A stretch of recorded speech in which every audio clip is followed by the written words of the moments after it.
Right, streets esocial media ndinoswera ndichiona kuti nyaya dziri kufamba sei. Ndinadzo nyaya dzandauya, ndinayo nyaya yandauya nayo ndoda ndinge ndiri ndinongokuzivisai vazukuru zviri kuitika mastreets umu.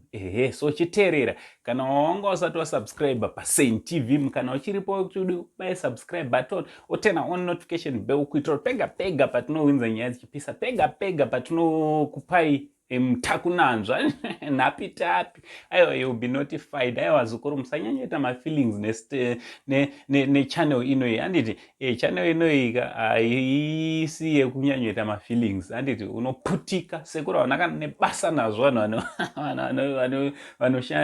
vanoita mafeelings. Handiti unongoona kana zvisina kukufadzawo unoisa dislike karipo.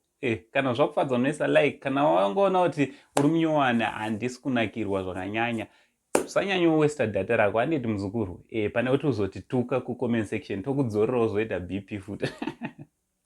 So chiteererai vazukuru, pane foto riri kunetsa mastreets esocial media iri panapa, remamonya. Handiti so mumwewo akabhanyora zvikanzi every woman's dream. Amene kuti maBaby muri here kunze uko, maBaby muri kuti kudii, dream yenyu here? Mafotos anamukoma natsoonai chaizvo. So ndo mufananidzo watauya nawo watoda kuti tinge tiri tinokuratidzai vazukuru.